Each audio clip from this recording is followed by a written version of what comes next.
ಈಗ ನಾವೇನ್ ನೋಡ್ತೀವಿ ಬಿಗ್ ಬಾಸ್ ಸ್ಕ್ರೀನಲ್ಲಿ ಅದು ಬೇರೆನೇ ಇರುತ್ತೆ, ಒಳಗಡೆ ಬೇರೆನೇ ಇರುತ್ತೆ. ನಮಗೆ ಹೊರಗಡೆ ಬೇರೆ ಏನೋ ಕನ್ವೆ ಆಗಿರುತ್ತೆ. ಬಿಕಾಸ್ ಅಲ್ಲಿ ಏನ್ ನಡೆದಿರುತ್ತೆ ಅದನ್ನು ಒನ್ ಅವರಲ್ಲಿ ಎಡಿಟ್ ಮಾಡಿ ನಮಗೆ ತೋರಿಸಿರ್ತಾರೆ.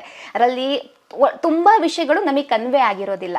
ಈಗ ನೀವು ಹೊರಗಡೆ ಬಂದು ಎಲಿಮಿನೇಟ್ ಆಗಿ ನೋಡಿದ್ಮೇಲೆ ಓ ಇಲ್ಲಿ ನಡೆದಿದ್ದು ಬೇರೆ, ಇಲ್ಲಿ ತೋರಿಸ್ತಿರೋದು ಬೇರೆ, ಒಳಗಡೆ ಬೇರೆನೇ ಇದೆ, ಹೊರಗಡೆ ಕನ್ವೆ ಆಗ್ತಿರೋದು ಬೇರೆನೇ ಇದೆ ಅಂತ ಅನಿಸ್ತಿದೆಯಾ? ಇಲ್ಲ, ಕನ್ವೆ ಆಗೋದು ಬೇರೆ ಆಗಕ್ ಚಾನ್ಸ್ ಇಲ್ಲ. ಯಾಕೆಂದ್ರೆ ಅದನ್ನ ಅವ್ರು ಎಡಿಟ್ ಮಾಡ್ಬಿಟ್ಟು ಬೇರೆ ಸ್ಕ್ರಿಪ್ಟ್ ಮಾಡಿ ನಾವು ಬೇರೆ ಕನ್ವೆ ಅಲ್ಲ, ಕೆಲವೊಂದು ವಿಷಯಗಳನ್ನ ತೋರಿಸ್ತಾ ಇಲ್ಲ ಅಂತ. ನಾವ್ ಹಿಂಗೆ ಬಿಗ್ ಬಾಸ್ ಇಂದ ಎಲಿಮಿನೇಟ್ ಆಗಿ ಬಂದವ್ರನ್ನ ಇಂಟರ್ವ್ಯೂ ಮಾಡ್ತಾ ಹೋದಾಗ ಅವ್ರು ಹೇಳ್ತಾ ಇದ್ರು, ರಕ್ಷಕ್ ಅವ್ರು ಮಾತಾಡ್ತಾ ಹೇಳಿದ್ರು ಅಲ್ಲಿ ತುಂಬಾ ಸೀನ್ಗಳಿತ್ತು, ನನ್ ಸೀನ್ ಕಟ್ ಮಾಡಿ ಬೇರೆನೆ ತೋರಿಸ್ತಾ ಇದ್ರು. ಸೊ ದಟ್ ಜನರಿಗೆ ಬೇರೆ ರೀತಿ ಕನ್ವೆ ಆಗ್ತಿತ್ತು ರಕ್ಷಕ್ ಅಂದ್ರೆ ಏನು ಅನ್ನೋದು ಅಂತ.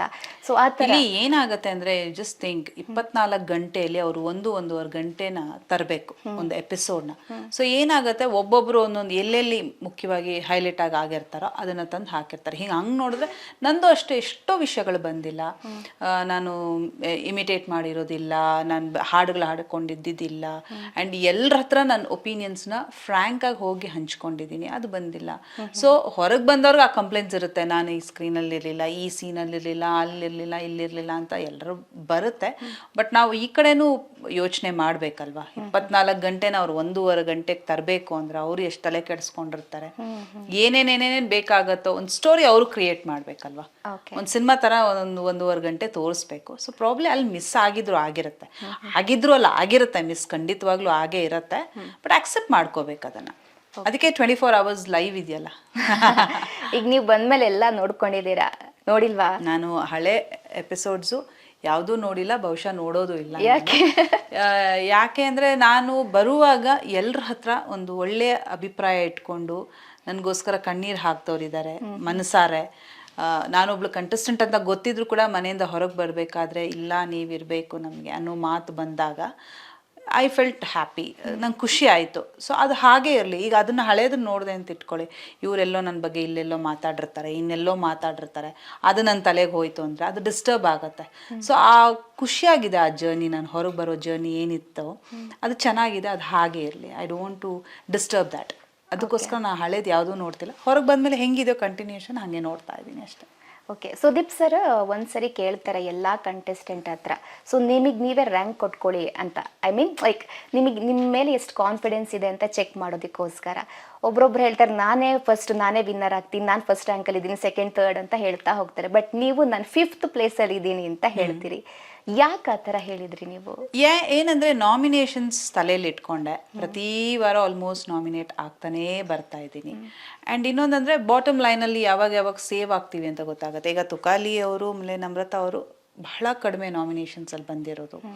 ನಮಗೆ ಗೊತ್ತಾಗೋದಿಲ್ಲ ಯಾವ ಇದರಲ್ಲಿರ್ತಾರೆ ಏನು ಅನ್ನೋದು ನಮ್ಗೆ ಗೊತ್ತಾಗೋದಿಲ್ಲ. ಹಾಗಾಗಿ ನಾನು ಬರ್ತಾ ಇದ್ದಾಗ ನಾನು ನೋಡ್ತಾ ಇದ್ನಲ್ಲ ಬಾಟಮ್ ಲೈನಲ್ಲಿ ಯಾವಾಗಿರ್ತೀವಿ, ಹೇಗಿರ್ತೀವಿ, ಒಂದಷ್ಟು ಅನಲೈಸ್ ಮಾಡಿಕೊಂಡಾಗ ಬಹುಶಃ ಅಲ್ಲಿರ್ತೀನೇನೋ ಅಂತ ಅನಿಸಿತ್ತು. ಆ್ಯಂಡ್ ತೀರಾ ಎಲ್ಲ ತಲೆ ಕೆಡಿಸ್ಕೊಂಡೆಲ್ಲ ಏನು ಆನ್ಸರ್ ಮಾಡಲಿಲ್ಲ ನಾನು. ಅದನ್ನು ಸಿಂಪಲ್ ಆಗಿ ಅಷ್ಟ್ರ ಮಾತ್ರ ಯೋಚನೆ ಮಾಡಿ. ಬಹುಶಃ ನಿಮಗೆ ಅಲ್ಲಿ ನಿಮ್ಮ ಮೇಲೆ ಕಾನ್ಫಿಡೆನ್ಸ್ ಸ್ವಲ್ಪ ಕಡಿಮೆ ಆಯಿತು ಅಂತ ಅನ್ಸುತ್ತೆ. ಯಾಕಂದ್ರೆ ಎಲ್ಲರೂ ನೀವು ಯಾಕೆ ಹೇಳ್ತೀರಾ 5ನೇ ಪ್ಲೇಸಲ್ಲಿ ನಾನು ಇದ್ದೀನಿ? ಕಾನ್ಫಿಡೆನ್ಸ್ ಅನ್ನೋದಕ್ಕಿಂತ ಇನ್ನೊಂದೇನಿದೆ ಅಂದರೆ, ಈಗ ಈ ಥರ ಟಾಸ್ಕ್ಗಳು ಬಂದಾಗ ಒಂದು ವಿನ್ನಿಂಗ್ ಯಾರು, ರೇಸಲ್ಲಿ ಯಾರು ಮುಂದಿರ್ತಾರೆ, ಇಲ್ಲ ಒಂದು ಕ್ಯಾಪ್ಟನ್ಸಿ ಟಾಸ್ಕಲ್ಲಿ ನಿಮ್ಮ ಯಾರನ್ನಾದ್ರೂ ಹೊರಗಿರಬೇಕು ಅಂದಾಗ ಎಲ್ಲನೂ ಈ ಗ್ರೂಪ್ ಫ್ರೆಂಡ್ಶಿಪ್ ಏನಿದೆಯೋ ಬಹಳ ಇಂಪಾರ್ಟೆಂಟ್ ಆಗುತ್ತೆ. ನೀವಲ್ಲಿ ಗಮನಿಸಿ, ಅವ್ರವ್ರ ಫ್ರೆಂಡ್ಸ್ ಅವ್ರವ್ರ ಹೆಸರಿಡ್ತಾ ಬರ್ತಾರೆ, ಅವ್ರವ್ರ ಫ್ರೆಂಡ್ಸ್ ಅವ್ರವ್ರನ್ನ ಸೇವ್ ಮಾಡ್ತಾ ಬರ್ತಾ ಇರ್ತಾರೆ. ಅಲ್ಲಿ ನಾನು ಇಂಡಿವಿಜುವಲ್, ನನಗೆ ಗೊತ್ತಿತ್ತು ಐ ವಿಲ್ ಬಿ ಅಲೋನ್ ಅನ್ನೋದು. ಬೇಜಾರೇನಿಲ್ಲ ನನಗೆ, ಬಿಕಾಸ್ ನಾನೇ ಮಾಡ್ಕೊಂಡಿದ್ದಲ್ವ ಅದು, ನಾನು ಯಾರ ಗುಂಪಿಗೂ ಹೋಗಲ್ಲ ಅಂತ. ಸೊ ಕಾನ್ಫಿಡೆನ್ಸ್ ಅನ್ನೋದಕ್ಕಿಂತ ಎಲ್ಲೋ ಒಂದು ಕಡೆ ಸಾಕು ಅಂತ ಅನಿಸ್ತು ನನಗೆ.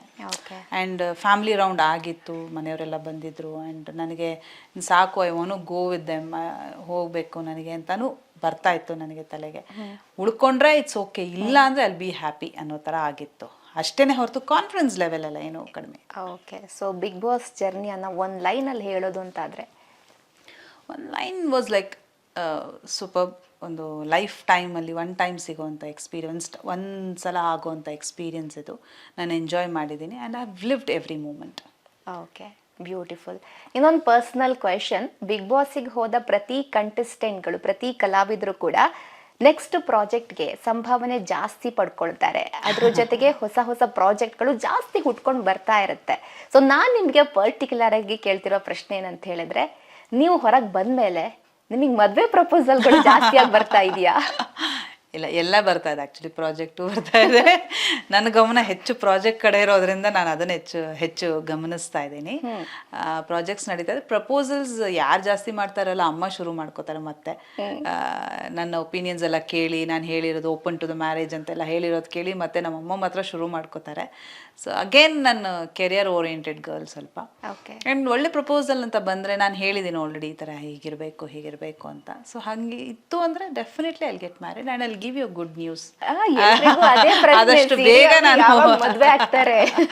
ಆದಷ್ಟು ಬೇಗ ಒಳ್ಳೆ ನ್ಯೂಸ್ ಕೊಡ್ತೀನಿ. ಅಕಸ್ಮಾತ್ ಇಲ್ಲ ಅಂದರೆ ಒಳ್ಳೆ ಪ್ರಾಜೆಕ್ಟ್ ಕೊಡ್ತೀನಿ. ಯಾವ ನ್ಯೂಸು ಇಲ್ಲ. ನಿಮ್ಗೆ ಗೊತ್ತು ಟೈಮ್ ಹೆಂಗಾಗ್ತಾ ಇದೆ, ನನಗೆ ಒಂದು ಅರ್ಧ ಗಂಟೆ ಎಲ್ಲೂ ಕೂರಕ್ ಮಾತಾಡಕ್ ಟೈಮ್ ಸಿಗ್ತಾ ಇಲ್ಲ. ಸೊ ಅದ್ರ ಮಧ್ಯೆ ಏನ್ ಪ್ರಪೋಸಲ್ ಅಂದ್ರೆ ಬರೋನು ಅಷ್ಟೇ, ಯಾರು ಸಿರಿ ಹಿಂದೆ ಬರ್ತಾ ಇಲ್ಲ, ಬರಲ್ಲ ಅಷ್ಟು ಬೇಗ ಅಷ್ಟು ಈಸಿಯಾಗಿ. ನನ್ನ ಒಂದು ಇದು ನೋಡಿದಾಗ ಈಸಿಯಾಗಿ ನನ್ನ ಜೊತೆಗೆ ಬಂದ್ಬಿಡಕ್ ಆಗಲ್ಲ ಹಾಗೆ. ಸೊ ಬರ್ತಾರೆ, ತುಂಬಾ ಡಿಮಾಂಡ್ಸ್ ಇದೆ ನಿಮ್ಗೆ? ಡಿಮಾಂಡ್ಸ್ ಇಲ್ಲ, ನಾನು ಐ ಆಮ್ ವೆರಿ ಸಿಂಪಲ್. ನನ್ನ ಆಸೆಗಳು ಎಲ್ಲ ಬಹಳ ಸಿಂಪಲ್ ಅಂಡ್ ನನ್ನ ಜೊತೆ ಇದ್ರೆ it is easy for them. ನನ್ ಕಾಂಪ್ಲಿಕೇಟೆಡ್ ಹುಡುಗಿ ಅಲ್ಲ, ಹಂಗಾಗಿ ಸಿಂಪಲ್ ಆಗಿರ್ತೀನಿ. ಈಗ ಸದ್ಯಕ್ಕೆ ಬ್ಯುಸಿ ಸ್ಕೆಡ್ಯೂಲ್ ಏನಿದೆ, ನನ್ನ ಹೊರಗೆ ಬಂದು ಇನ್ನು ಮನೆಯವ್ರ ಜೊತೆಗಿದ್ದು ಮಾತಾಡಿ ಇನ್ನೂ ಎಲ್ಲೂ ಹೋಗಿಲ್ಲ, ಏನು ಮಾತಾಡಿಲ್ಲ. ಸೊ ಆ ಈ ವಿಧದಲ್ಲಿ ಹೇಳ್ತಾ ಇದ್ದೀನಿ ಅಷ್ಟೇ. ಆ್ಯಂಡ್ ಪ್ರಪೋಸಲ್ಸ್ ಬಂದಾಗ ಇಷ್ಟ ಆಯಿತು ಅಂದರೆ ಖಂಡಿತ I am okay for marriage. Okay.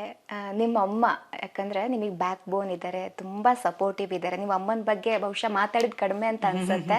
So ನಿಮ್ಮ ಅಮ್ಮನ ಬಗ್ಗೆ ಹೇಳೋದು ಅಂದರೆ, ಯಾಕಂದರೆ ದೂರದಲ್ಲಿ ಕುತ್ಕೊಂಡು ಅಮ್ಮ ನೋಡ್ತಾ ಇದ್ದಾರೆ ನಿಮ್ಮ ಮಗಳು ಏನು ಮಾತಾಡ್ತಾಳೆ ಅಂತ. ನಿಮ್ಮ ಅಮ್ಮನ ಬಗ್ಗೆ ಹೇಳೋದು ಅಂದರೆ? ನಮ್ಮ ತಾಯಿ ಇಸ್ ಆಲ್ವೇಸ್, ನೀವು ಹೇಳ್ದಂಗೆ ಬ್ಯಾಕ್ ಬೋನ್. ಅಫ್ಕೋರ್ಸ್ ನನ್ನ ತಂದೆ ತಾಯಿ ತುಂಬ ಸಪೋರ್ಟ್ ಮಾಡಿದ್ದಾರೆ ನನಗೆ. ಇದು ವಿಷಯ ಅಂತಲ್ಲ, ಪ್ರತಿಯೊಂದು ವಿಷಯನೂ ಅಷ್ಟೇ. ಆಮೇಲೆ ಅವ್ರಿಗೆ ಗೊತ್ತು ನಾನು ತಪ್ಪು ಮಾಡಲ್ಲ ಅಂದರೆ, ಅಷ್ಟು ಕಾನ್ಫಿಡೆಂಟ್ ಆಗಿರ್ತಾರೆ ಅವರು, ಇಲ್ಲ ಅವ್ರು ತಪ್ಪು ಮಾಡಲ್ಲ ಅನ್ನೋ ಥರ. ಆ್ಯಂಡ್ ನಾನು ಆರೋಗ್ಯವಾಗಿದ್ದೀನಿ, ಚೆನ್ನಾಗಿದ್ದೀನಿ, ಖುಷಿಯಾಗಿ ನೆಮ್ಮದಿಯಾಗಿದ್ದೀನಿ ಅಂದರೆ ಅಫ್ಕೋರ್ಸ್ ಅವರೇ ಕಾರಣ. ಇದಕ್ಕೆ ಮುಂಚೆನೂ ಅಷ್ಟೇ ನನ್ನೆಲ್ಲ ಜವಾಬ್ದಾರಿ ತೊಗೊಂಡಿದ್ದು ಅವರೇನೆ. ನನ್ನ ಶೂಟಿಂಗ್ದು ಎಲ್ಲ ನಮ್ಮ ತಂದೆ ಒಂದು, ಅಮ್ಮ ಒಂದು, ಅಕ್ಕ, ಈ ಥರ ನನ್ನ family always been a supportive. And ಅಮ್ಮಂಗೆ ಚೆನ್ನಾಗಿ ಗೊತ್ತು ನಾನು ಅವನ್ನ ತುಂಬ ಪ್ರೀತಿಸ್ತೀನಿ ಅಂತ. ಹಾಗಾಗಿ ಬಹುಶಃ ನಾನು ಎಲ್ಲೂ ಹೆಚ್ಚು ಹೇಳಿರಲ್ಲ ಅನ್ಕೋತೀನಿ ಅಷ್ಟೇ. ಸೊ ಅಮ್ಮ ಇಸ್ ಎವ್ರಿಥಿಂಗ್ ಫಾರ್ ಮಿ, ನಂಗೆ ಪ್ರಪಂಚನೇ ಅವರು ಈಗ. Oh beautiful.